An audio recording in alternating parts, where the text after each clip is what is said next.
மறைக்குது, கிளீனா தான் தெரியுது. மூஞ்சில என்ன போட்டிருக்கீங்க?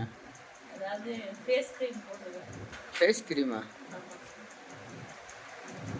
பேய் மாரி இருக்கிற மூஞ்சி அந்த மாதிரி கண்டதையும் போட்டு அழகா காட்டி ஒரு பையனை ஏமாத்தி கல்யாணம் பண்றது.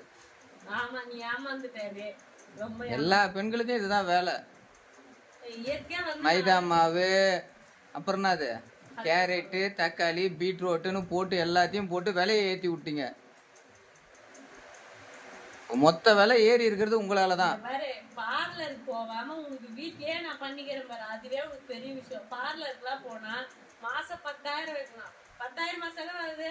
ஏர்போர்ட்ல வர அந்த டிக்கெட்டுக்கு பில்லை விட இந்த பியூட்டி பார்லர்ல வர டிக்கெட் அந்த பில்லு தான் ஜாஸ்தியா வருது.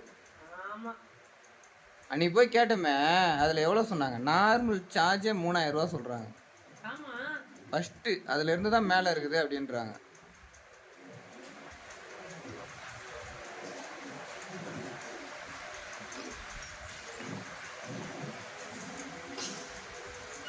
பாரு, என்ன பேசுறது என்னன்னு தெரியாம கம்முன்னு உட்காந்துக்கிறாங்க மாமியார்.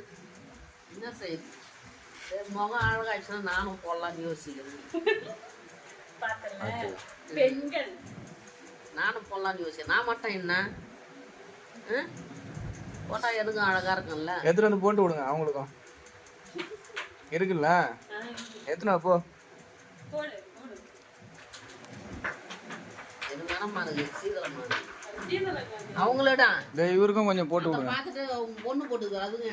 ஓ, இவங்களும் போட்டுக்கிறாங்களா? குடும்பமே இப்படி செலவு பண்ணா எப்படின்னு சீக்கிரமா இப்ப நான் முன்னேறேன் வாழ்க்கையில. நான் டயருவேன்.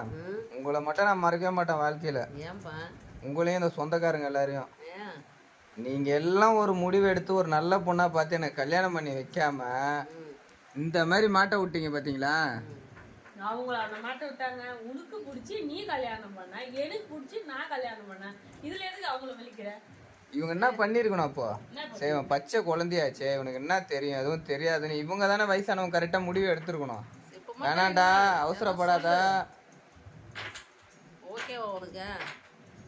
இப்படி காட்டு. ஓகேனா மம்மி நயன்தாராவே கூட்டிட்டு வந்து நிறுத்திடுவாங்க. ஆமா, என் புள்ள இருக்கிற அழகுக்கு அப்பா நயன்தாராவே கூட்டிட்டு வந்தப்பா கல்யாணம் பண்ணியிருக்கோம்னா அவ்வளோ அழகா இருந்தான்ப்பா. இப்போ உழைச்சி வீட்டுக்குன்னு உழைச்சி இப்போ அப்படி ஆயிட்டாரு. நீங்க கேப்டன் விஜயகாந்த் இருக்கார்ல, அவருடைய தங்கச்சி மாதிரியா இருக்கீங்க.